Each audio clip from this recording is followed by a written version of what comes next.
要穿越去紫树寺啦！开文乐，お元気ですか？皆さんおはよう，我是一路一路。今天我们继续一路向南，来到了鹿儿岛最神秘的城镇紫树寺哦。那我们现在位在的是鹿儿岛萨摩半岛最南端的长崎鼻的龙宫神社。那这边也是浦岛太郎传说的发源地。你知道浦岛太郎吧？没听过哎。这可是一个耳熟能详的故事哎。那就让我来为你说说，它是一个日本的民间故事。那我们的男主角是浦岛太郎，他是一位渔夫。有一天，他救了一只被欺负的海龟。那海龟赏呢，为了报答他，就请他到龙宫做客。浦岛太郎赏呢，就在龙宫受到乙姬公主的热情款待，每天都开心，快乐到像做梦一样。但过了几天之后，他还是有点想家，想念家人。那乙姬公主就送给了他一个御手箱，跟他说：“那你回去的时候千万不能打开哦。”但当浦岛太郎一上岸回家之后，却发现陆地上人事已非，已经过了几百年了。他一时慌乱之下，就忘了公主的叮咛，就打开了御手箱。结果他一瞬间就变成一个白发老欧，头发全白了。就是这样子的故事得是。所以只要救了一只海龟啊，就可以开心。掏着。是这样子吗？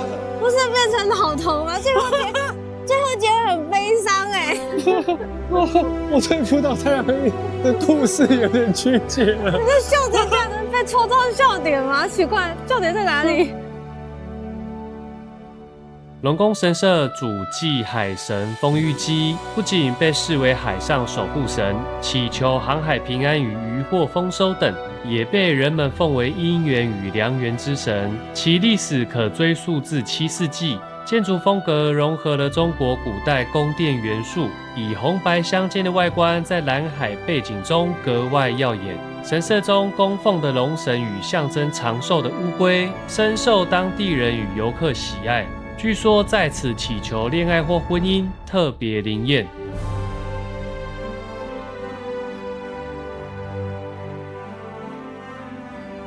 想不到在长崎鼻的龙宫神社，我们发现了海量的蚵仔壳。它这边的蚵仔壳呢，一个100块。我们买来之后呢，把愿望写在上面，供奉在这边。据说大家的愿望就能够实现哦。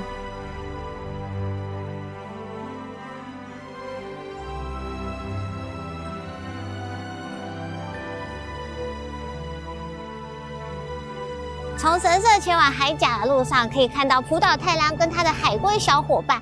这边呢，男生往左绕2圈，女生往右绕2圈，再去摸摸海龟的头，愿望就能实现。1、2，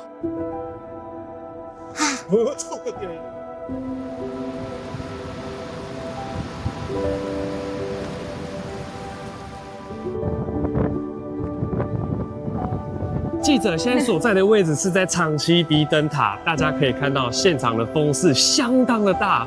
那这里的地形呢也非常的特殊，是由火山熔岩所形成的，很壮观哦。这里也可以远眺开文院以及日本东海，非常的漂亮。那也因为它的特殊地形，灯塔被日本的浪漫主义协会选为恋爱灯塔，所以在灯塔前方设有新型的拍照打卡点。那很特别的是，灯塔的旁边有阶梯，可以下到海滩。那5到8月的时候，海龟会上海滩产卵，会有这样子的自然奇景哦。完工于1957年的长崎鼻灯塔，作为船舶进出由大隅半岛与萨摩半岛环抱的锦江湾以及航行东海的重要航标，常年守护往来船只安全。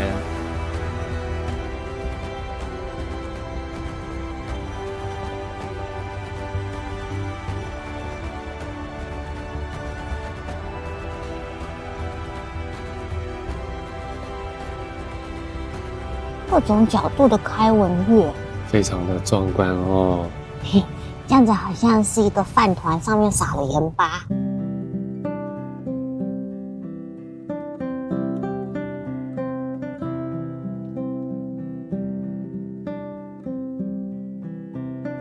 我们现在来到了距离龙宫神社5分钟车程的芒果之森，这里不仅贩售着芒果本人，也贩售着冰淇淋以及芒果相关的农特产品哦。其实刚刚被风吹得乱七八糟，还是要来这里。对啊，真的是冰淇淋对我老婆就是无法挡。因为没想到这边也有特产芒果，好像是因为萨摩半岛也是比较偏南，气候温暖，阳光充足，再加上这间呢，他说他们的是用有机种植的芒果，还被称为幸福芒果虾。哇塞！那就要带大家一起来感受一下幸福咯。然后说他们这边的芒果有独特的甜香，然后果香浓郁。哎呦，马上来为大家尝一尝。我们点的是这边也是招牌的玉手香咖啡。玉手香就是刚刚龙宫故事那个玉手香嘛，会不会吃了它我们两个都变我爸讲我记讲了？没关系啊，只要可以开心凑扯就好啦。那是不是要先来吃芒果才对呢？直接给了一整球的芒果，里面是有籽的，所以这个芒果是小的。哦，它是小芒果，很甜，好小颗的芒果，它里面那个籽感觉很迷你。哇，它的果肉很甜哎，很甜哎，冰淇淋也很好吃。冰淇淋应该就是香草，它后面还有一点鲜奶油，搭配这个是火龙果嘛？啊，有点像火龙果了，搭配火龙果酱，好吃，不错哈。难怪会开心，幸福感油然而生啊！小时候开这种都很屁，会讲啊挤爆。对，好久没有这种经验了，就是捏着我西莫里，然后再蹦。在外面先不要，你现在来试试看，我怕会不会被人家反眼，还是不要好了。很奇妙的体验，外面天气那么冷，室内开暖气，我们点冰淇淋在吃。然后还是有点过意不去，又点一杯黑咖啡，对，冷热组合。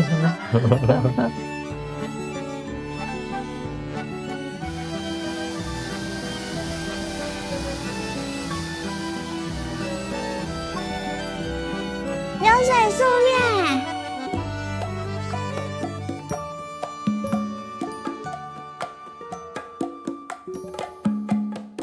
这个水流是不是应该要慢一点呢？那个面站好像吃得很急躁。这好像也要抓准 timing 哎。哇，成功了！一点一点。在紫树的唐川峡这边是流水素面的发源地，这里不仅是他们避暑的圣地，更是一年四季都可以品尝到流水素面，很好玩哦。那会有流水素面呢，是因为唐川峡这边呢，它的泉质干净，涌泉啊，终年维持13度C， 因而发展出这种流水素面的文化。就跟我们一般电视和漫画看到那种像滑水道的，好像不太一样。不一样。滑水道我记得不是它就是面从上面放嘛，然后下面的就要对，所以就是要考验技术，快很准。这个车是用旋转的，像蛮疗愈的。它应该是用机器去驱动它的吧，所以就是确保你一定夹得到面，因为它就是一个circle。好，那我们就马上来尝尝看这个犹如云霄飞车般的流水素面，它的旋转的速度好快。对，就是我有点意外，水流有点快。哇，是2人份的吗？2人份的我觉得一篮也不少哎。有你老公在，我还在想说待会会不会加点呢？我忘了你可是吃6球面的人了。来，老婆赶快玩起来。好，下啦！下好离手。下，好有趣哦。你会怎么截取它呢？哎呦，不错哦。谢婆，那我也来帮你夹一坨。我们只要很轻松的使用你的2只 chopstick。可恶，我刚才拦截它，你看。可恶，那好像感觉是，哇，这样轻松多了。这样吃这种旋转的，好像可以比较惬意，因为那种滑水道是会要比较紧张一点。对，你 miss 掉之后面就没了，可能会被别人拦截走。不知道这种流水素面啊，跟shabu的概念一不一样？就是面放下去流的时间长短，能不能够决定面的口感不同？那你要不要试试看？你现在放一坨，然后那一坨等到我们最后再吃。你们看，沾完酱汁之后的面体就是这样，有点像我们的米刷哦。豆贝斯卡。好吃起来好好吃啊！酱油是那种柴鱼酱油，所以就刚刚好，又冰冰的。我要教我老婆一招，怎么样把这个面的味道又翻了1倍。吃面就是要有日本精神，要用错的。你这个好难哦，更好喝。这样会不会到时候变得鼻子吃面啊？我好可怕，我还是不要好了。哇，它的这个流水素面吃起来是 QQ 的，不是暖暖的，蛮好玩的。在水里面泡过之后，居然还可以有这一种嚼劲，不错哎。很 Q 哎，可能因为水是冰的，然后它酱汁也是放在旁边，可能也稍微有点冰镇过，整个冰冰凉凉的，真的很适合夏天吃。我们今天有点冷。大家不要看艾琳现在这样子，她是因为爱睡哦。哎呦，坚持拍摄的时候一定要脱外套，不然现在其实蛮冷的。来试试看它的沙西米。好像是他说是鲤鱼吗？鲤鱼是我们那种，是我们常见那种肥肥胖胖，不是吧？如果是的话，觉得有一点拍摄，怪怪的。因为毕竟在这边很常跟鲤鱼碰面了。鲤鱼的口感好像比较脆，跟我们平常化掉啊嫩的不太一样，它脆脆的。另外我们还加点了一个11最爱的豆皮寿司，好吃。我觉得你会喜欢，就是豆皮寿司的精髓就是它这个皮要甜甜的，对，然后带了一点点姜的味道。我们来这边是先停车，然后是坐 elevator 下到地下哦，再来到这个室内环境，它有室外跟室内的空间。这边的用餐环境很大，很像自成一格。补充说明一下这边的点餐方式，就是它有2个柜台。就是先去1号点餐，点完餐他会给你餐券，然后进来呢就选你自己喜欢的位置，再把餐券拿到2号柜台给那边的工作人员，他就会帮你送餐来。他说现在不能喂鱼，他在减肥中，吃太胖会被杀掉哦。在店家旁的川上神社，相传在约900多年前建于后3条天皇在位的延久4年，并在约300年前改建为少见的石造洞窟式社殿。此地自古即为取用玉钻供水的泉源，泉水清澈，终年永流，也入选了名水百选之一。不仅供应当地居民日常饮用，也作为农田灌溉之用，滋养聚落生活。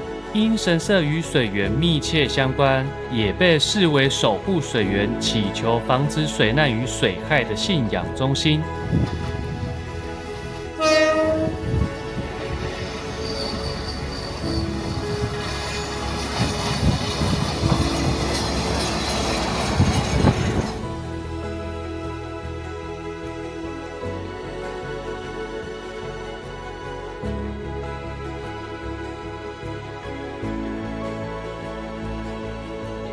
日本最南端的车站西大山，那这边也能够一览完整的开文月哦，非常的壮观。那西大山车站呢，它也是日本JR铁路系统中指数整齐的停靠站。那在1960年开业以来呢，就一直是日本最南端的车站。然后自2003年冲绳单轨电车通车之后呢，就正式命名 JR 日本最南端车站。目前它也是一座无人车站。如果来了10节队的话，周遭的田野间也会有满满的油菜花田，相当的浪漫。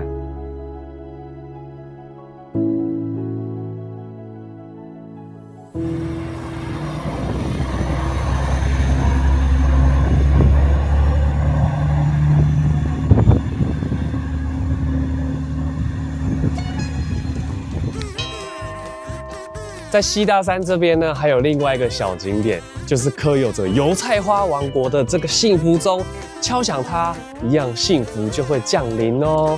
我们这一趟不知道敲了几个幸福钟了，敲起来。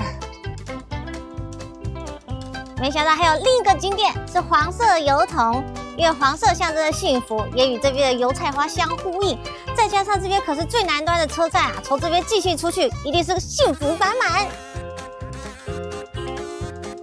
はい、これにな。はい、ありがとうございます。ありがとうございます。なおさんね、なおさん。哦，嗨。既然来到了 JR 日本最南端的车站，一定要有仪式感。在这个九太郎商店可以用110元拿到这个证明书哦，证明你有到此一游啊。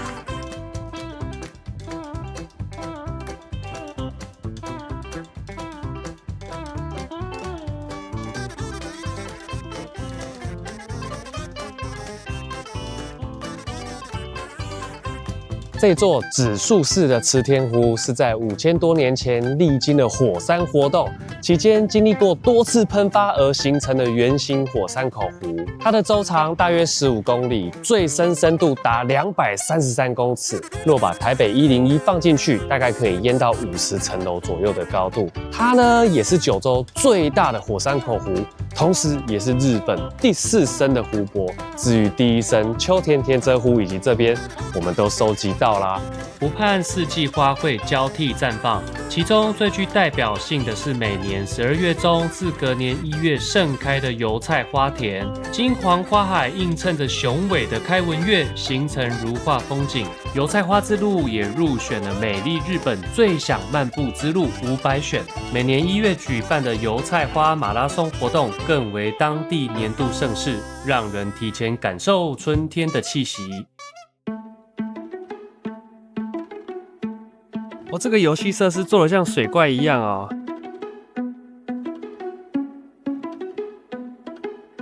英国有尼斯湖水怪，日本只有池田湖水怪。因为自1961年呢，便有目击巨大生物出现的传闻。1978年时，更有20多名的居民声称有看到它。那一开始大家猜测是栖息在湖中的巨大鳗鱼，但不过至今仍真相未明啊。所以水怪也成为池田湖这边一个有趣的象征。所以大家在池田湖附近也会看到许多水怪的雕像，供大家拍照哦。湖中栖息着体长可达1.8公尺、重约20公斤的巨大鳗鱼，被指定为指数式的天然纪念物。据说神秘水怪一吸便隐身于此。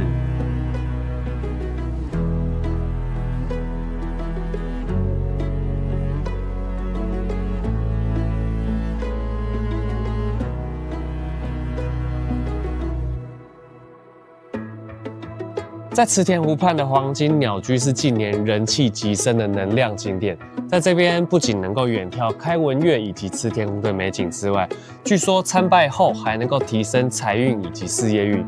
相传有人参拜之后中了乐透哦，好需要哦，我们没有错哦。后续我们还会不会持续上片，大家就看这一次了。没错，那另外这座神社的由来，其实也跟池田湖的龙生传说有关。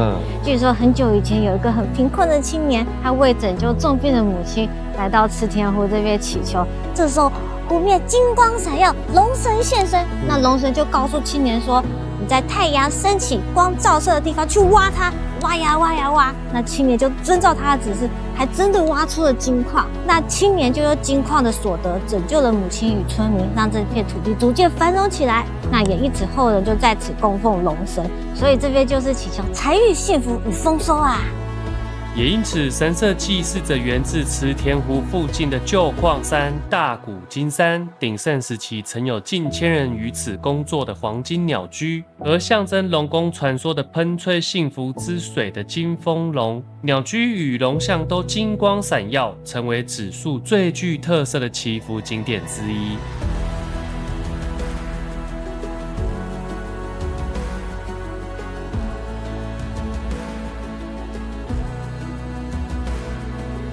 穿过了正殿那2座金光相向的鸟居之后，来到了第3座。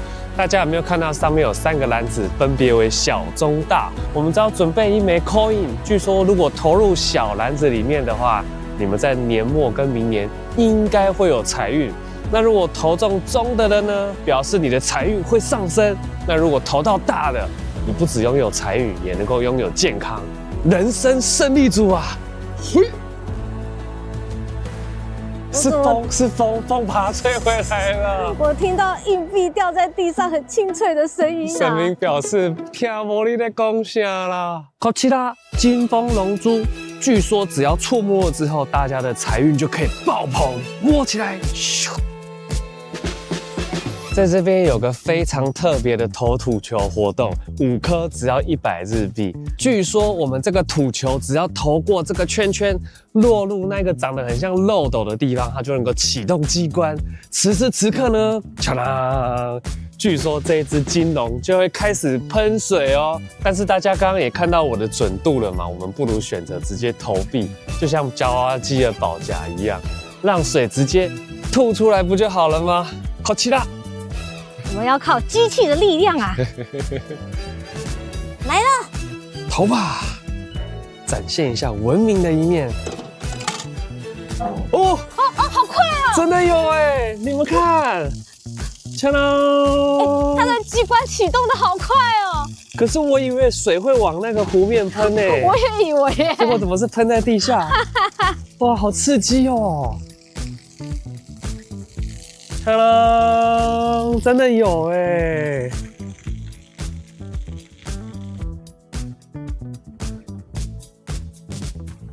那由于这边也是一座无人神社，所以要买纪念品跟御守的朋友们呢，这边全部都是自助式的哟。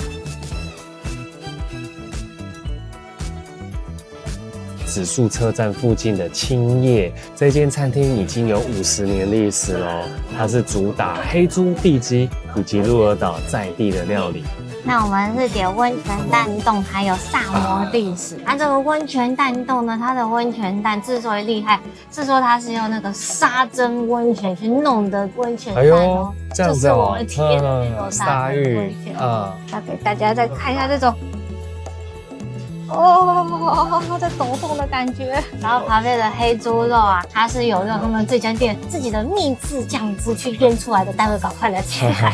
黑豚，哇，咸香啊！这就是它的秘制酱汁哦，真的蛮好吃的。我觉得这个拌饭吃应该是可以扒很几碗饭。你要把那一颗温泉蛋嗑掉啊，最重要的。那我现在举行一个神圣仪式，好要，把它戳爆。香。来吃吃看沙蒸的温泉蛋到底有什么差别？是会有沙子的味道？虽然没有沙子的味道，但就是一个好吃的温泉蛋。好吃的温泉蛋，有么厉害？沙蒸温泉不只是拿来泡汤的温泉外，也可以拿来煮蛋许多的。下面一位炙烧金鱼，看起来不错。炙烧煎鱼才对。炙烧煎鱼哦，金鱼是那个大字。哇，那个炙烧的香气非常非常之香哎，而且我觉得它是有层次的，一吃下去是它那个酱汁酸酸的味道，对然后后面鱼味再出来。我个人觉得它这一道可以当主菜了。我也这么觉得。对啊对啊，很厉害哦。这一道很好吃哎。接下来试试黑豚做的猪排，我觉得好像跟熊本的那个我们之前吃过的圣烈里有点像。难道它也是6白黑豚吗？好吃哎。好吃。幸せ。幸せ。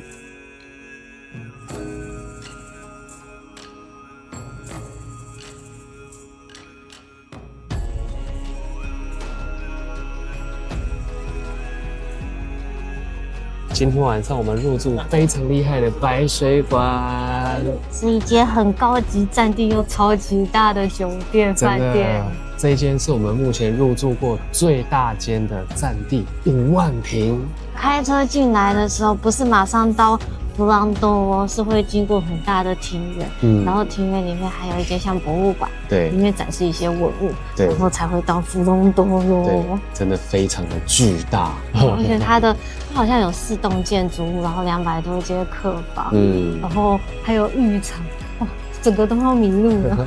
来入住这一间呢，必须要速速的安排好所有泡汤的 schedule， 绝对不能够错过，而且要随身携带地图。晚餐就也是享用这边精美的料理。餐前酒啊，干杯！拜拜。第一道是生鱼片沙西米的，好吃鲜美哇！等一下，我发现它里面呢，它这个摆盘有雕刻的白水耶，哇，小扇子，好可爱好哦，可爱的哇！这个白水实在太可爱，我太可爱，我必须给它一张照片。哇，这个雕工精细啊！它料理呈现的方式实在是太嚣张了，都雕刻的好漂亮，对啊，精雕细琢，这样子我都不好意思吃了，一口就把它吃掉。哇，刚刚上的这盘这个是蟹脚吧？哇，螃蟹耶，好吃好吃，蟹肉就是一个鲜呐。看来进入到主菜了，黑豚呷哺呷哺。鹿儿岛的黑豚好像也是相当的知名啊，没错，这边也是一定要吃的。很好吃，上面就是那个肥的地方，吃起来一点 QQ 的，不会嘎嘎，因为即使我们这个没有沾酱，只是这样高汤去刷，对，我觉得就蛮有味道。哎，对，お腹いっぱい。ありがとうございます。其实跟大家说个小秘密，有时候他讲了一长串，我大概只听得懂1句吧。其他都是先嗨嗨嗨嗨嗨，你这就没有错了。万用也就是嗨嗨嗨，然后最后就会换成说。你红狗卡球，这都是你，自己都会有点害羞啊。就像我一样，我也是靠一句“雷西的哇，大丈夫です”打遍天下哦。创立于1947年的指数白水馆，面朝锦江湾，远眺大屿连山，拥有广阔的松树庭园，提供豪华舒适的住宿环境。并于2017年荣获日本百选综合排名第10名，拥有悠久的历史与独特魅力。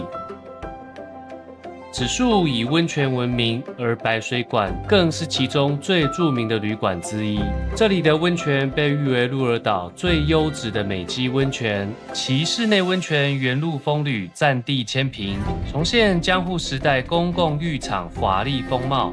浴池包括了浮世绘富强的浮世风吕、江户石榴风吕，以及个性十足的尊风吕与摇风吕。最特别的是，有一座20公尺长的木桥横跨其中，整个空间充满历史剧般的氛围，生动再现江户人社交场所钱汤的风采。沙蒸温泉更是造访指数绝对不能错过的体验哦。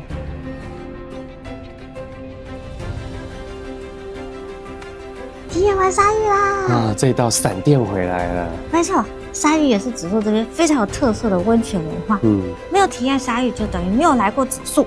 那这边的鲨鱼呢，也是世界罕见，并且也是日本唯一有沙蒸温泉的地方。那它的鲨鱼其实就是用火山地热去加热那个沙子，温度最高可以到摄氏80度，并且300年前指数的就发明这种好东西。那鲨鱼的泡法有点不一样。就是工作人员会给你浴衣，要穿着浴衣去泡，不是脱光光哦。然后穿着浴衣之后，他会带你到指定的地方躺下，接下来工作人员就会把沙子埋在你身上，就那感觉就是有点像盖一件厚厚热热的棉被。然后它的沙子算蛮细致的，所以不会刺刺的。然后盖上去之后，我觉得我大概3分钟左右就开始大爆汗。据说鲨鱼的活血养生效果是比普通温泉高出3到4倍。哎呦，这么厉害啊！没错。然后大概泡了一下之后呢，就会有工作人员过来问你要不要拍张照。不过当时呢，我已经是直接爆汗，很像一只湿掉的海豹，就是已经很狼狈。然后再加上他那张照片有点贵，要1400日元。哇！对，所以我就说大丈夫です。对。那泡完之后呢，就可以再去旁边的原路温泉继续泡汤，或是做梳洗的动作。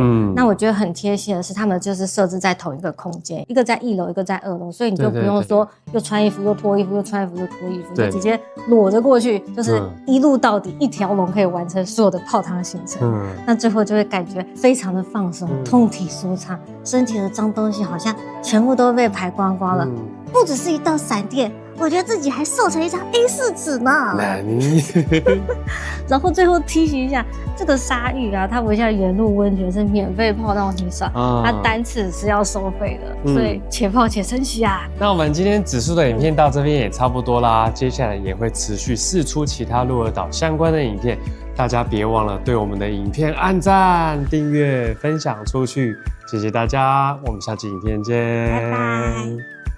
登录引导，到着します。汤之平360度的展望所到底有多360度呢？现在带大家来看一下。首先，北岳、南岳，再来开文岳、锦江湾和鹿儿岛市区。雾岛市仙气满满，不愧是天神降临的地方。以上です。